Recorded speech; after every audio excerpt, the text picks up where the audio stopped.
Hello everyone, welcome to VizConnect, connecting you with the art of data visualization and storytelling. My name is Sagar Kapoor. I'm part of customer success team at Tableau. So VizConnect is a weekly Tableau community call which inspires you, motivates you, and helps you to upskill your Tableau skill. So it has been 2 years for VizConnect, and it has been a mission to help you get started with Tableau, upskill your skills in Tableau, or learn something new in Tableau. All the sessions which are being presented in VizConnect are published on our YouTube channel. Go ahead and subscribe to it. We have a LinkedIn group, so go ahead, connect to each other and learn from each other. And with that, let me go ahead and introduce our speaker for today. So Sean Miller is a lead BI developer at Cerner Corp and is responsible for analytic content strategy for electronic medical record reporting. He has been working in Tableau since 2015 and is a Tableau desktop certified professional. Sean's contribution extends to the large community as a Kansas City Tug leader, Workout Wednesday coach, Project HealthWiz co-collaborator, and is a Tableau social ambassador. Today, Sean will talk about tips for C-suite dashboards in Tableau. So without further ado, Sean, over to you.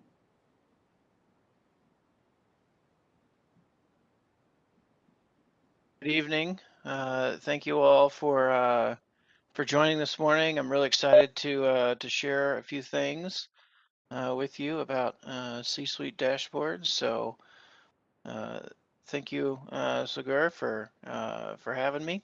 And yeah, so we're going to talk about C-suite dashboards, right? So these are going to be a little bit different than your typical dashboard, and these are meant for the highest level at your organization. So these are not necessarily for managers or for analysts. These are for the highest level at your organization. So the way that we design for that audience is a little bit different.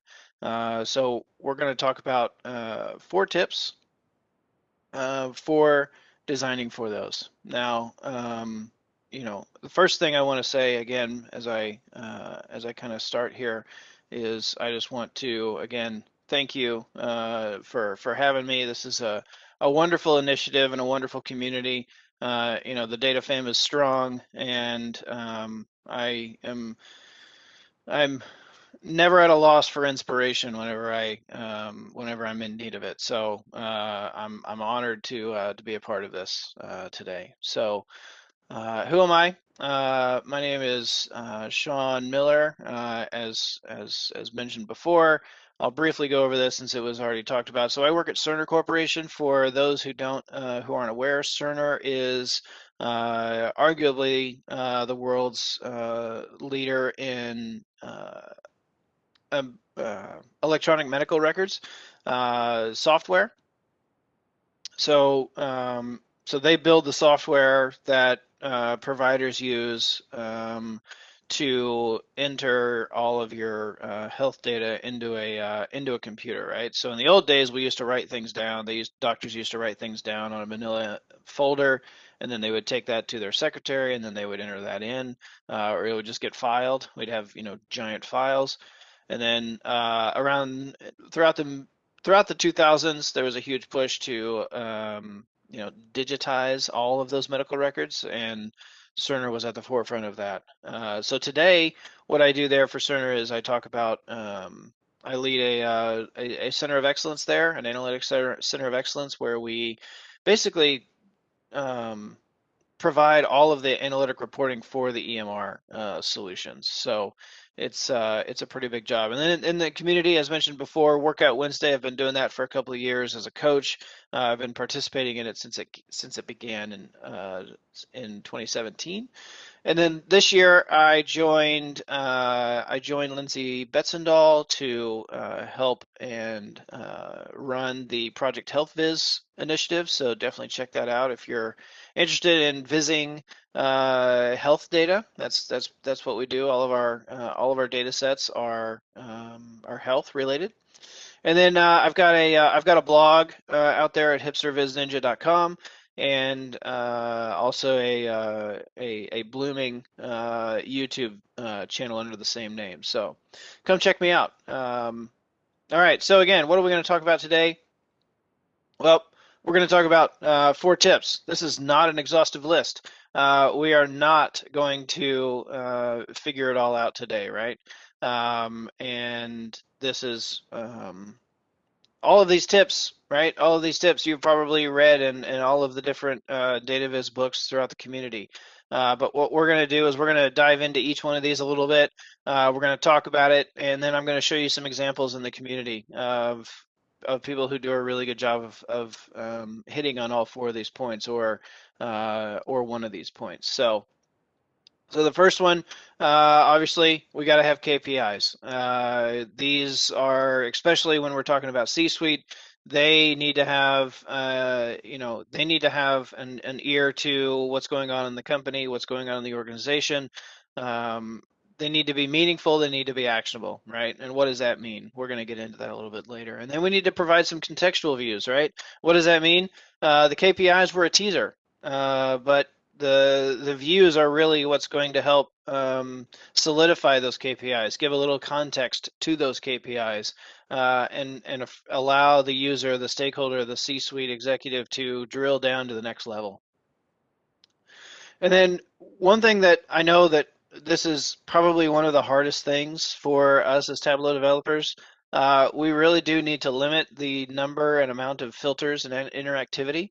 I like to think of this, if you can kind of wrap your mind around this idea of a data buffet or a data platter, right? So we really want to give our C-suite executives a data platter. We want to serve them exactly what they want, exactly how they need it, exactly how they like it, right? When you go to a nice fancy restaurant, you want to have everything presented to you the way that it's supposed to be, the way that it's intended to be eaten and enjoyed.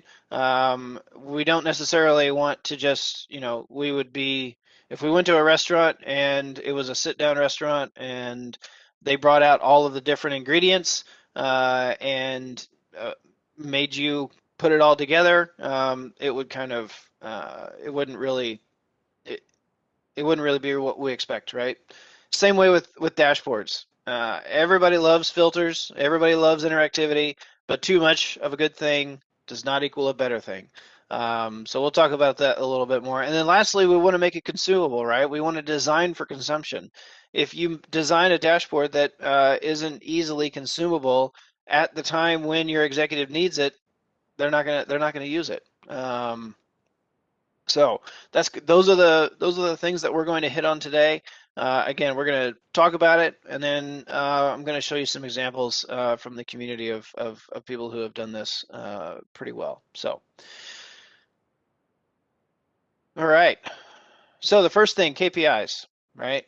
So here's the first thing we want to keep in mind whenever we're thinking about KPIs. Not every single measure on your dashboard is a KPI. KPIs are key performance indicators. These are the things that are going to drive the business. These are the things that can move the needle, right? To use the cliches. So just keep in mind, obviously, we want to have a conversation with our executives or the executive team to figure out what are those key performance indicators. Hopefully, you're having a conversation with your stakeholders about how things are going to be designed. So you're going to get a really good feel for what those KPIs are. But don't think that every single measure that you create is a KPI. Next thing, we want to make them actionable. What does that mean? Well, and I see this a lot in a lot of dashboards, and I fall into this trap a lot. It's really easy to just throw a big number up there, right? It's really easy. Tableau makes it simple to just throw up a big band and call it a day and call it a KPI. But what is that? I mean, think about the value of having that band. What is the value of having that having that KPI up there? Can your executive, can action be taken on that? So whenever we think about, if we just take the raw numbers, the raw sum of sales, What does that tell us? Is that is that good? Is that bad? Is that what is it? I don't know. It's just a big number. So make it actionable. Make it something that's going to move the needle. Um, and again, obviously, it's KPI. It's a band. We want to make we want to make the numbers the star. What I mean by this specifically is make the number stand out. Make it remarkable. Make it there. Make it in their face. Um, think about the way that you think about the language that you use to describe the KPI. Use use abbreviations where necessary. Again, you're giving this to your executive. They probably know a lot about how about what the KPI is. They understand how it's being calculated, how it's being gathered, what it's meaning, those kinds of things. So just if you just put the number up there, and then if you need to have a little bit of context, maybe how the calculation was, maybe there's a specific calculation that you used.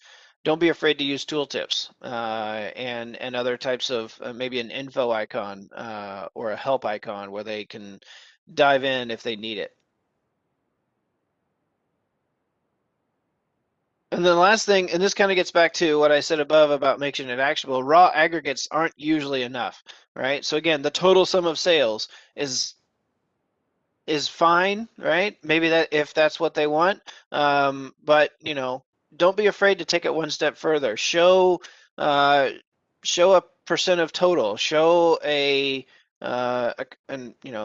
a difference over time. Make it comparable. Those types of things. Normalize whenever you can, right? So make it, or especially in healthcare, the total number of visits to an ED is not necessarily useful, but what could be useful is the number of what is useful is the number of visits to the ED per 100 patients in our population or something along those lines, right? So, because that can kind of help you kind of understand, okay, is this good? Is this bad? And kind of, again, provides a little bit more context. All right, so let's take a look at Tableau Public. So the first thing that obviously, so we're here at Tableau Public, and if you just go and you just search, if you just search executive,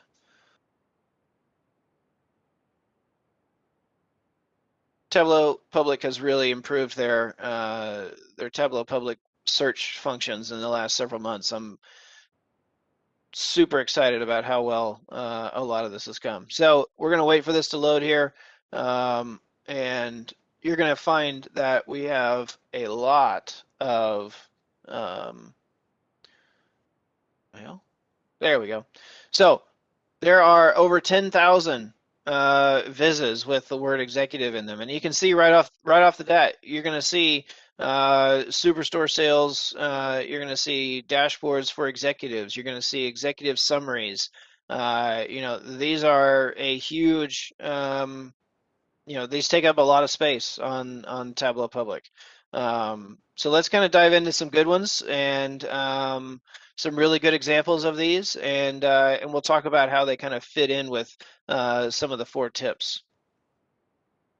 So if we look at this one, this is by Will Sutton for the community project that Mark Bradburn ran for real world fake data. This is a great initiative if you're looking to practice your corporate dashboard skills, your real Tableau as it's called skills. This is a great initiative.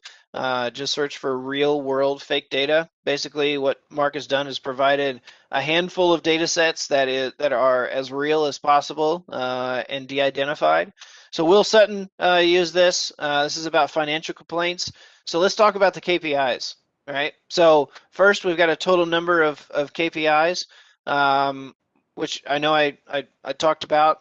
But what I like about this is he's got other things that kind of go along with it, right? So it's not just here's the total number of complaints, and then underneath that, we again provide some context to that. So the way that Will has kind of decided to just not show the aggregates, is to kind of show some trends of those KPIs for each one, right? So you can see the overall trend is like, wow, we had a spike up here. Maybe we need to take a look at what happened. Those types of things. Again, good rates. I enjoy good rates because that shows you kind of, it provides some context to those KPIs, so you can see again we have trends. We're going up. This is good, and we're remaining flat in timely response, which is really good as well. Taking a look at another one. This is done by Luke Stanky. Really, really nice. Again, we've got those total sales. We've got those raw numbers. But again, we're not just doing raw numbers. We've also got these little keys here to show you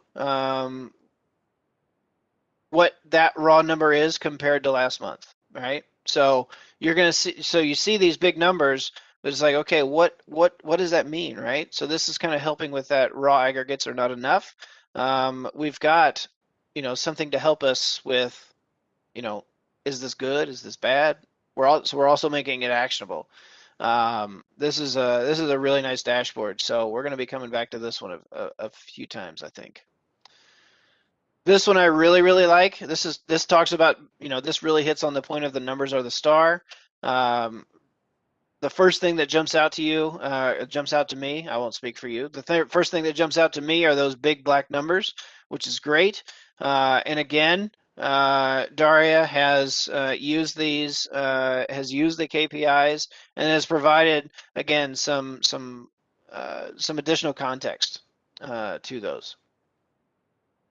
So those are some of the things, some of the really good ones. We'll keep going here. I talked about adding some context, which is our next topic, contextual views. So again, numbers are not the only thing. The KPIs are not the only thing. The KPIs were a teaser, right? You got them hooked. You hooked them with the KPIs. Now let's let them dig in a little bit. And this is, again, these things seem obvious. The views and the KPIs need to complement each other, right? So I feel like that's something that is, it's like, oh yeah, duh. But you'd be surprised how quickly and how easily it is to fall into a trap of just, again, throwing everything at the dashboard and just creating a dashboard of everything, and then it's the person might have, the stakeholder might have a question about about a particular KPI, but you didn't provide a view that kind of allowed them to dig into that. Or what you did is you did add a contextual view, but you added so many other things that it was hard for the person to figure out exactly what it is. So what I like to the general rule that I like to talk about, the number of views on your dashboard should be no more than the number of KPIs on your dashboard, right? So if you have three KPIs, you should have no more than 3 views on your dashboard. Anything more than that, you can always have less. You should not have more than the KPIs. If you disagree with me, I'd love to hear what your thoughts are. So hit me up in the chat, and maybe we can get into that debate a little bit later. The order of the views matter, right? So if you have, so again, we are very, we talk about psychological schemas in our brain. Like we expect things to happen in a certain way. And same thing happens with a dashboard. We expect things, we read it very similar to the way that we read a book, right? So left to right, top to bottom. So the order in which you put your contextual views matters. So if whatever your top KPI is, whatever the most important, you're going to have a list of, they're all important, right? So all KPIs are important, but what are those KPIs that are let's order those. And then whenever we do that, whenever we start creating our contextual views, let's order those contextual views the same way. What is going to be most important? What's going to be easiest to understand, right? That's another one. That's another one that I didn't put in here, but don't put your most complicated view in the top right corner or in the top left corner, because that's where our eyes go. And if you are confusing your user right off the bat, it's gonna be a struggle for them to continue on to find the easier to understand stuff later. So think about the order and way in which you lay out your dashboard in relation to those KPIs. And then lastly, again, what we're doing, why are we putting in the order that we are? Because we want to tell the story of the KPI. We want to, and again, I'm not saying, it's not, you're not trying to think of this, character arc or anything like that, but you want to kind of tell a story. It's like, who, what, when, and where, right? Those types of things. And you can use that with your contextual views. So if you have three views, or if you have three KPIs, think about how you can create three contextual views that tells the story of that KPI. It's like, okay, maybe you have a trend graph to show you kind of the overall trend, and then you can have a bar graph that shows, top levels. So it's like, here's how we're doing, here's how we did before that, and then here's how we're doing here's who's contributing to us doing all those kinds of things. So again, think about those types of things. All right, so let's take a look at contextual views for some of these. Let's keep that in the back of our mind as we kind of dive into some of these examples here. So if we move on, this is a great view here by Olashola. And it's a really simple viz. We'll be coming back to this in a little bit for another thing, but I really like what he's done. It's really nicely laid out. We've got the total. Yep, it's been idle for too long.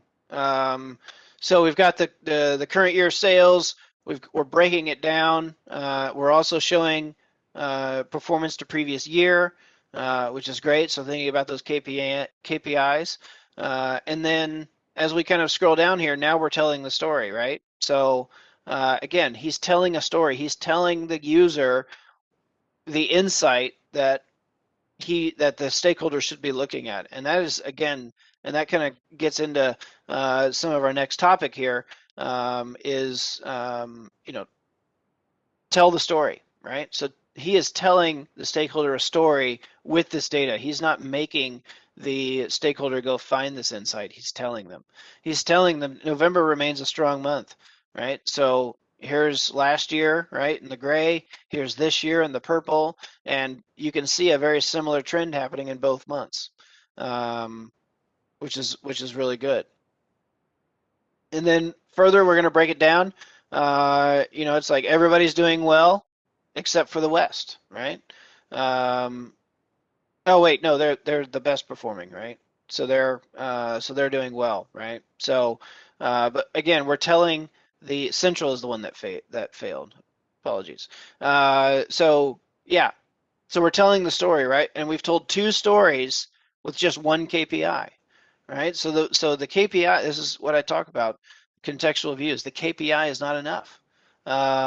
You got to provide some contextual views, but you gotta hook them with the KPI and then get to, why should I look at this? Oh, because of that KPI, right?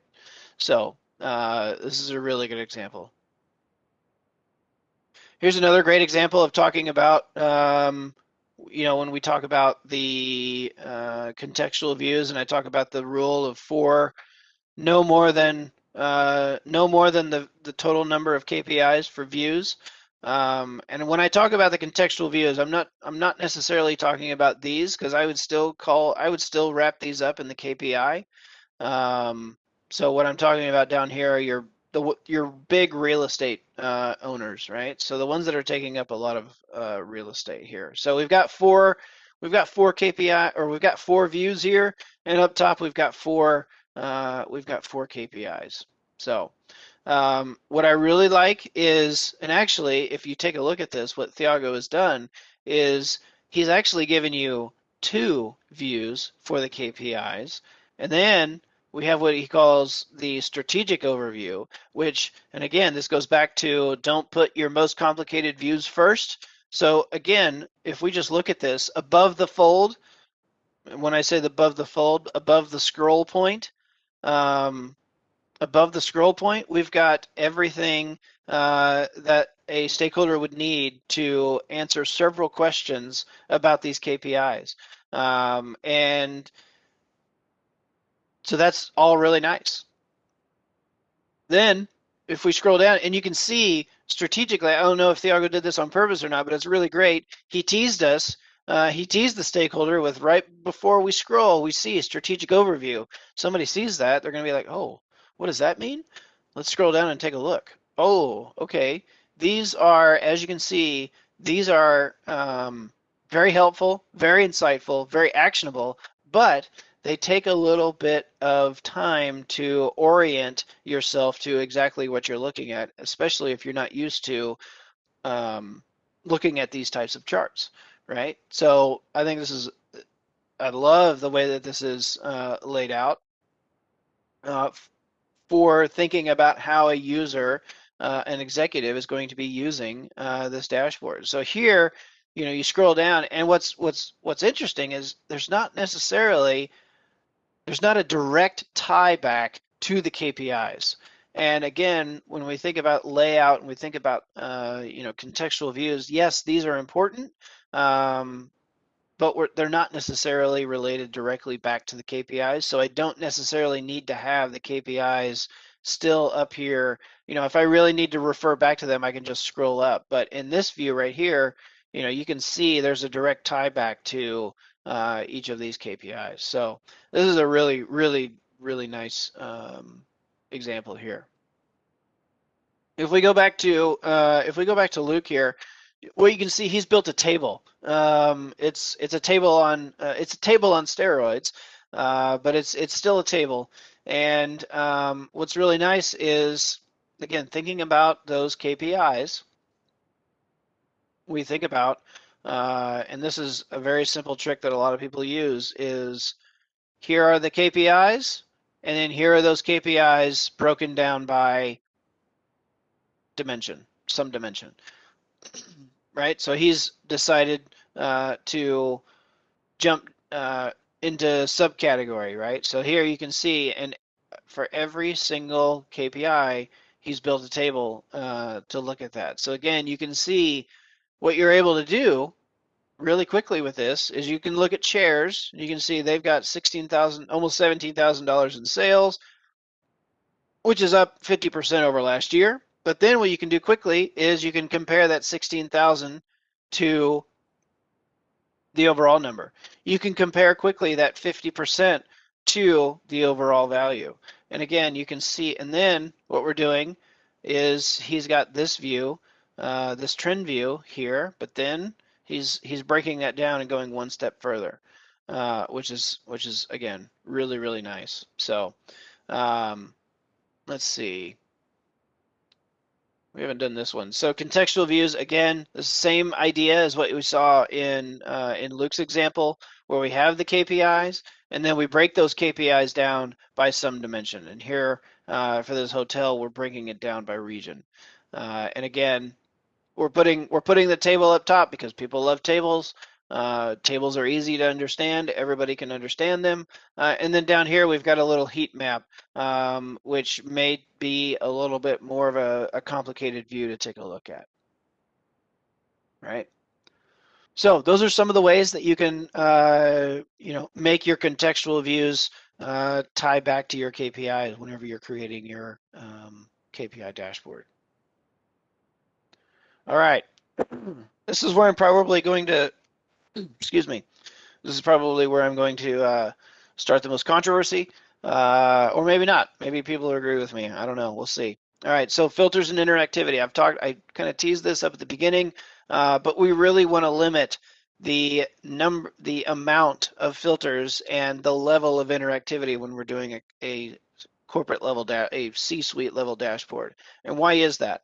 Um, well, very simply, too much of a good thing does not equal a better thing. Again, just because you can throw every single dimensional filter up in there um, and provide the user their own, choose your own adventure type of thing. One thing that could get lost in that is your workbook performance. And one of the things if we kind of get technical a little bit, we know that every single object on a dashboard is a query back to the database. Tableau will run as many queries as it can in parallel, so it will run. So if you have 5 sheets and if you have 5 views, 5 worksheets, it will run all 5 of those queries at the same time. Now, you start adding filters. Maybe you have 5 sheets, but you have 10 filters. And I have yet to meet a stakeholder who does not want relevant values selected for those filters, right? Everybody loves relevant values, and we can't argue with that. It makes sense.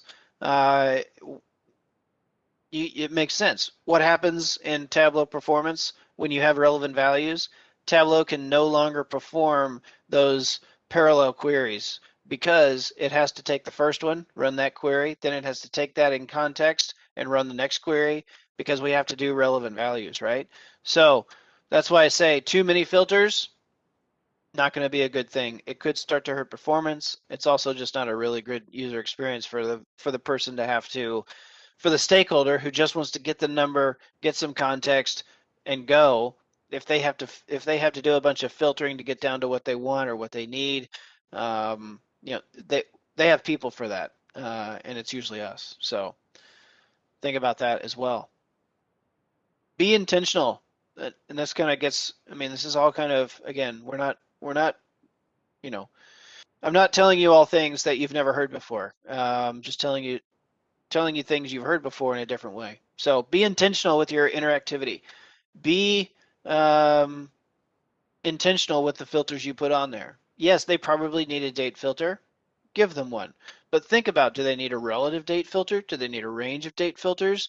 Do they need, do you have levels of interactivity behind the scenes that you need to actually make your date selectors parameters? Think about those things. Have a conversation with yourself, with your stakeholders, with your team. Get some feedback, but be intentional with your filters and interactivity.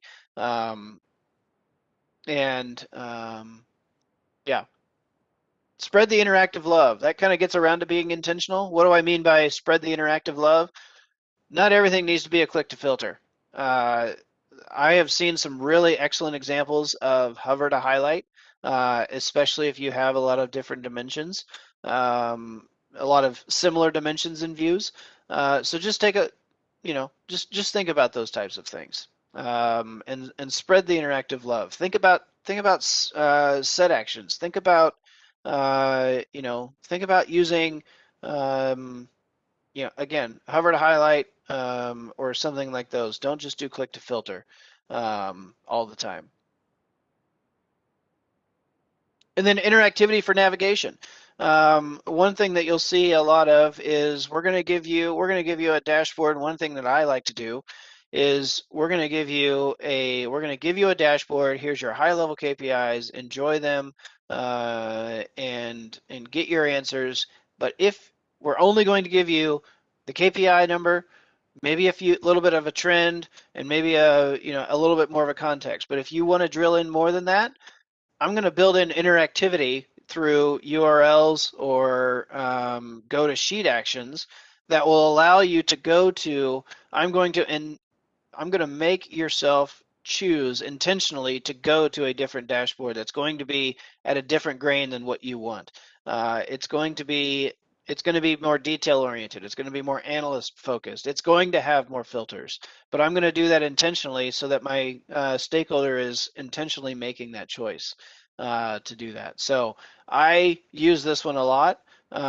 because again, I want my stakeholders to get in, get what they need, and then get out. If they need more things, I can provide those additional things in a lot of different ways. But again, that was not the intent of the original KPI dashboard. So think about those things as well. All right, so let's take a look at some of this stuff here. What I really like about this is if we go back to Will's financial complaint dashboard, we've got one drop-down filter here, and that's a date filter. You're probably always going to see a date filter on a dashboard because people love dates, and not just the fruits. But so again, if we look at that, so that just changes. That's going to change the relation of all these KPIs, all the values. And then what you can see here, you can hover, right? This is interactivity, and that's what I think a lot of people don't really think about is tooltips are interactivity. So you can put a lot of information, a lot of contextual information inside of a tooltip. Be careful though, because you don't know how this dashboard is going to be consumed, and that's going to be our last section. So kind of keep that in the back of your mind. But what I like about this, he's got 3 views with 4 KPIs, so he's keeping it under that benchmark that I put of no more views than KPIs, and then he only has one view that changes a dashboard, and it's this product type, right? So he actually put it here. Click product below to filter the other charts. He does not have that for the states, and he does not have that for issues. You might be thinking, well, what if the user wants to filter on those in Arkansas? He might, but again, who are we making this for? We're making this for a C-suite level who doesn't necessarily need to know the breakdown at every single state. That's for an analyst, right? That's for somebody else. But they may want to see. Definitely, they do care about the product types, and they do want to see what the breakdown is. They do want to see these KPIs at a product line level. They don't necessarily need to see it at a product level, right? At an individual product issue level. So at an individual issue level, excuse me. So think about that. And then over here, again, interactivity for navigation, right? So if we, so right here, we can see that we're on the overview, but we can click this and we can go to a table that takes us to the, a table of the latest issues. Excuse me. And again, we've got some other things. Again, so it's like, here's what you care about, here's what you need, but if you want other things, you can use this switchboard right over here. So a really nice example of that. This is what I was talking about. This is a similar design to something that I would make for my clients at Cerner. Is I would make this style of dashboard, but then what I would have is I would have a separate orders dashboard that would go into a specific it would stay within the domain of looking at an orders breakdown analysis. And so what I would do is I would add interactivity into my tooltip for this sheet, and as I hover on it, it would drop down and say for more details, or to drill into orders, go to the orders detail dashboard, and you'd be able to click that URL. It would take you to a new dashboard, and then we kind of create some navigation on that dashboard to take you back to this one, right? So this is a really nice way. Here's nice, clean, concise dashboard. Here's some interactivity so that you can, drill down further, which is really nice as well. All right, so we are doing, and then again, we look at this one, which I really enjoyed. Top level, we've got 2 KPIs. We've got 2 filters, excuse me, and then down here, And then down here we've got two filters and a parameter that you can use for this one. So that's a really nice way of doing some interactivity. Again, another interactivity. Don't be afraid to use an info button or a help icon and provide some additional details about maybe about how the data is stored, how often the data is refreshed. Don't be afraid to do that. So, all right. So the last thing that I want to make sure that we talk about is we want to make our dashboards consumable. And what does that mean? We need to ask the question to our stakeholder point blank, how will you be viewing this dashboard? What do you mean? What do you mean by that, Sean? Well, it's going to be viewed on mobile. Yes, no. Is it going to be viewed on a laptop?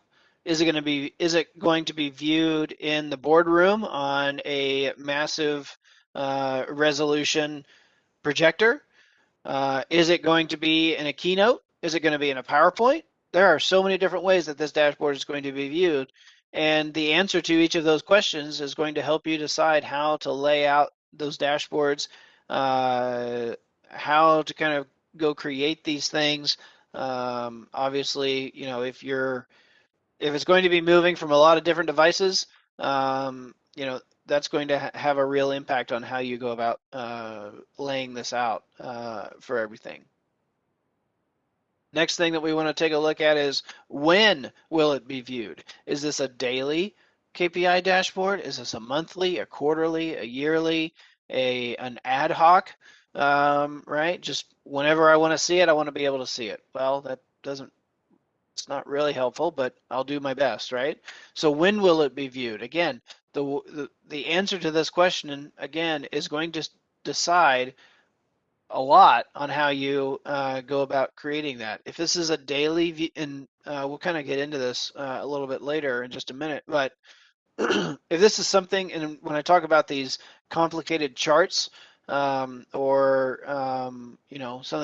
going to take a little bit to orient yourself around, the answer to when will it be viewed and how often is going to answer the question, how much contextual text do I need to put on this dashboard? Like how to read this chart, or what does this mean, or something along those lines. Because again, if we think about it, if you have a dashboard that's going to be viewed every single day, you you don't need to see the how to read this chart every single time you load the dashboard, because they're going to see it once, they're going to get it, they're going to know it, and then every single day they just look at that and they know what to look for.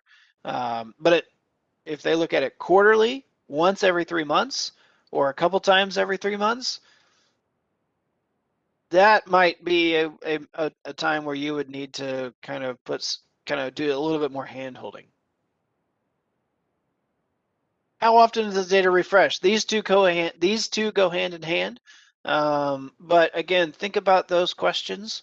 How often is the data refreshed? Because again, that's going to influence how or when, excuse me, when that dashboard will be viewed. What does that mean?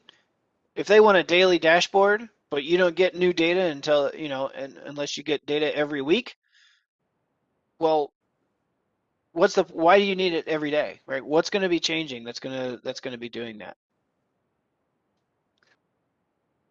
And then lastly, this is kind of a stickler for me. Device designer is not to be feared. Embrace it. And I almost put a bullet in here about we could have a whole conversation, I'm sure, about story points in Tableau. Story points kind of fit this point here, but that's not for this talk. Maybe we'll do this. Maybe we'll do that. Maybe next time. But device designer is not to be feared. Embrace it.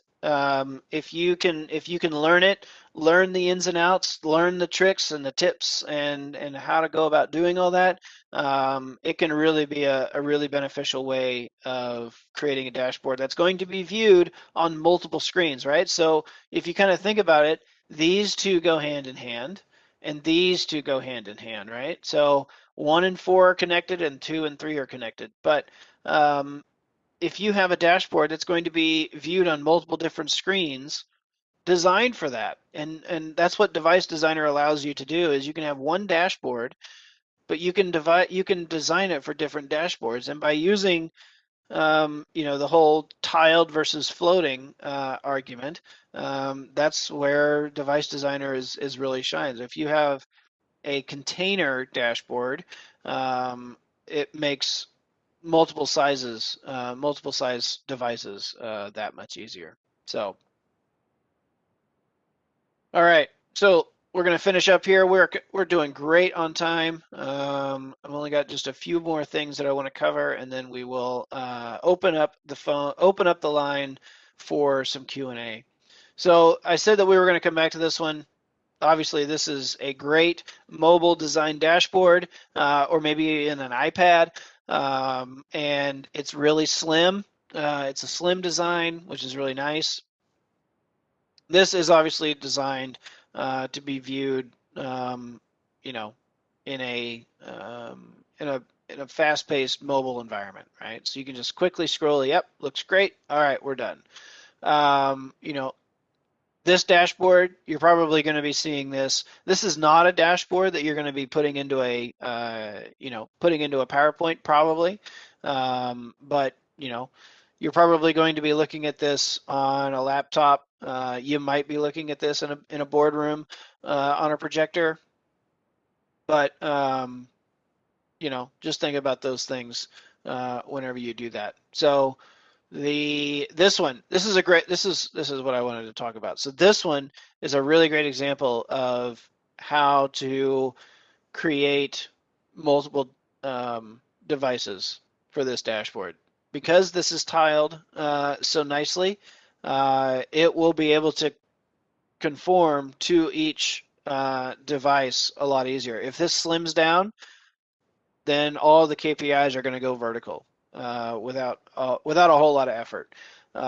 So, which is really nice. But if you wanted to get this really, really big, you could do that. You could scale this up pretty big, and it would do that. So, just play around with learn Device Designer, embrace it, and don't fear it.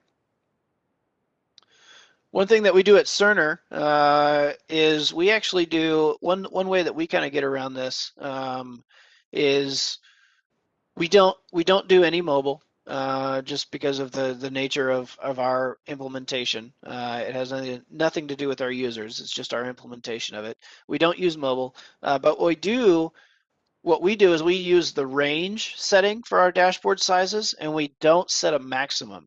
We only set a minimum. So we say we want this dashboard to be no smaller than this. It can get as big as we want. And that helps us with those questions of, it's going to be viewed on a laptop, it's going to be viewed on a desktop, it's going to be viewed on in a boardroom. We're going to throw it up in a meeting on a projector so that we can all kind of look at it. By doing that range, that's how we're kind of able to get around the device designer, and the reason for that is we've been doing that. We've been doing it for long before device designer was around, so it's just kind of ingrained. So if device designer is not yet in your wheelhouse, definitely check out the range dashboard setting. So. Okay, well, again, when you're creating your dashboards for your C-level executives, make sure that you think about and design to these 4 tips. KPIs, make them actionable, make them meaningful, make them the star.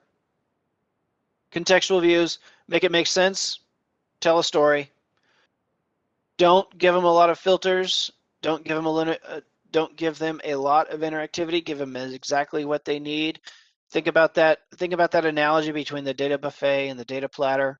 And then lastly, make it easily consumable so that your users will come back to it again and again. And if you can build something that hits on that, if you can If you can check the box of each 4 of these, I guarantee you that stakeholder is going to come back to you later to build their next KPI dashboard, and that's what we want, right? So with that, thank you all so much. This was wonderful. We've got about 10 minutes or so. Go forth and viz. What questions do you have? Thank you, Sean, for sharing the best practices around creating dashboard for executives. So I have one question, and then we can go ahead and see that chat. One thing with respect to executives, what about change, right? And maybe you can go ahead and talk about the experience. So what I have seen with a lot of my customers, most of the executives, they don't go ahead and approach Tableau in a way it has to be used, right? So what they will go ahead and ask is that go ahead and create maybe cross tabs, and that is what they are comfortable. What is your experience around it, and how you will guide us how we can go ahead and approach this scenario over here? Yeah. So that is definitely something you're going to get some executives that don't want the KPI dashboard. They want to see the numbers. They want the wall of numbers because it's what they've always it's what they're used to. It's what they're it's what there is. And honestly, um, again, maybe some controversy, but you've got to meet your one of my colleagues, Luke Stenke, said this the other day, which has really stuck with me, is you have to meet your stakeholders halfway. Um, you have to get their buy-in. So build something that they are comfortable with, and then you can slowly start to have those conversations. Hey, I like to do A/B testing a lot. So I will give you what you want. Absolutely. Here it is. You can go forth and you can see everything, but I took this and I designed this a little bit differently. It still has everything that you want, but you're just going to view it in a little different way, and just slowly start kind of feeding that to them, and they'll come around. But don't expect it to be a quick transition, but they'll come around. Thank you, Sean. So I think there has been a question around automatic sized layouts, like any best practice on that, how they can go ahead and create dashboards for different devices. That is one question someone is asking. Yeah. So I will say, and that's so automatic. The automatic dashboard sizing can be a little finicky, which is essentially why we did the range instead, because the range allows you a little bit more control, because you don't want to build any of your dashboard. I mean, you know, if we look at Luke's again, right? Like there's not a whole lot of room for this to shrink, right? So if this were viewed on a smaller resolution or a smaller screen, and you had this set to automatic, things would start to look really, it would start to look really, really wonky. But I would say, if you were to go in here and you were to change this to a range dashboard and not set a maximum, but set whatever this size is to the minimum, then this dashboard would take up the entire screen, and it would give a little bit more real estate. It would give a little bit more spacing to everything. So that's kind of what that's the general rule that I like to think about is, just think about that minimum size and then go from there. Thank you, Sean. So Alan is asking, can you get a high-level rundown on using a tile versus floating with Tableau dashboard design, strength and weakness of each? Okay, so strength and weakness.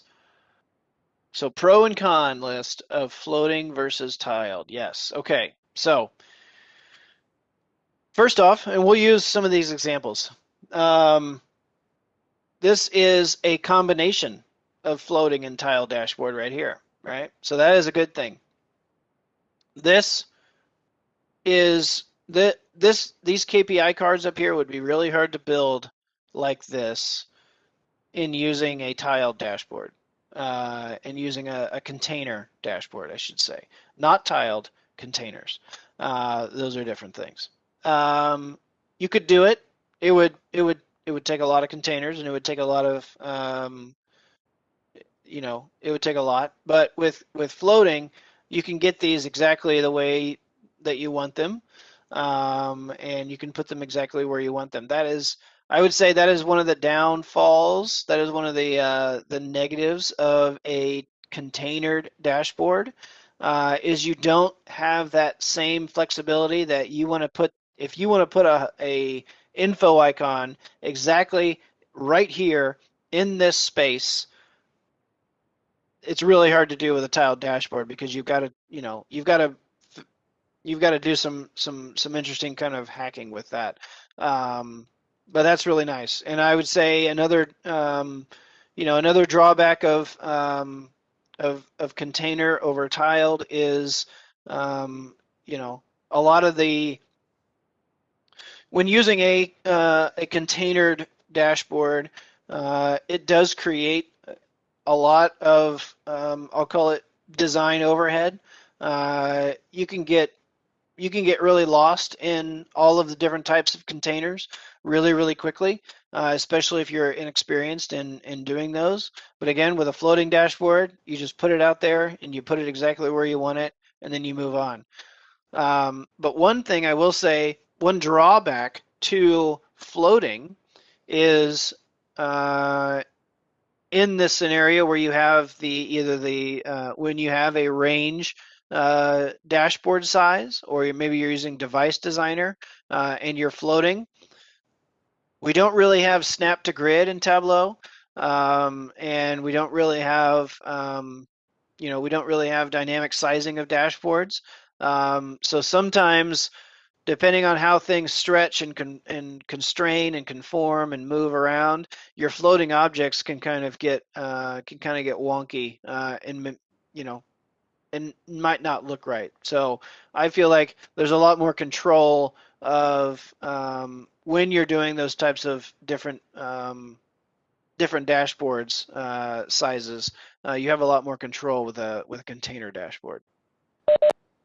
Thank you, Sean. And just switching gears over here, just last question from my end. Can you talk about your Tableau journey, how it got started, and what has been the role of Tableau community? As you mentioned, you are the active member of Workout Wednesday, uh, Health for Wiz, and all these Hmm. great initiatives, right? If you want to talk Yeah, about that. sure. Yeah.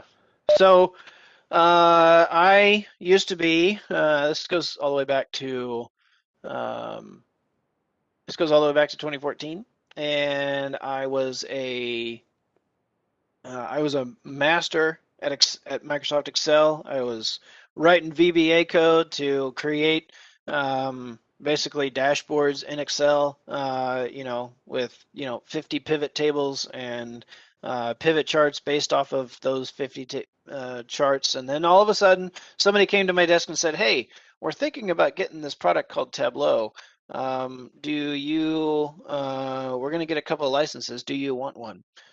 Yeah, sure. And then I took it, and the rest is history. And I got in there, and I was like, "This is amazing." It is, that transition from Excel to Tableau was a little bit interesting. Funny story. Um, I actually went through my Google search history a couple of years ago. Like, one, did you know you could do that? Two, that could be kind of scary. But anyway, I went through it and I looked for all of my Tableau questions that I ever asked and I ever asked Google. And I'll never forget there was one day where I was very frustrated with building something in Tableau that I knew I could do so easily in Excel. And I actually Googled the following phrase: how to make Tableau do exactly what Excel does. Obviously, my answers didn't get very far, but it just kind of shows that just shows that learning progression. But no, I once I got into Tableau and I really started enjoying it, I got involved in Makeover Monday. I got involved in Workout Wednesday, and I just kind of worked my way up. I have long held the belief um, that I do not learn or practice Tableau for a stakeholder. And that is what is so great about the Tableau community. allows you to have a playground um, with no risk, right? And I it gives me great anxiety to try and learn a new tool, learn a new technique, learn a new chart when I know that there's a stakeholder on the other end of my output who's going to be making decisions.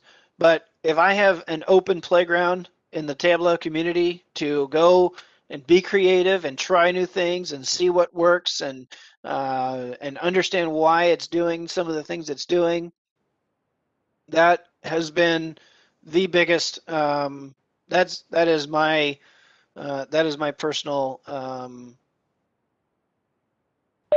I don't know what the word is. That's my personal feeling towards the Tableau community. It's why it means so much to me, is because it provides me a playground to just go do whatever I want outside of trying to make people happy. And then once I learn those things in the community, then I can bring them in, and I can make stakeholders happy, and get their answers and get their questions answered even faster. Thank you, Sean. And I think well said in terms of the role of a community over here. So I think Yes, that thank you, Sean. It was an honor to have you on VizConnect. Thank you for sharing all the best practices, tips, and tricks for executive dashboards. appreciate it. This was great.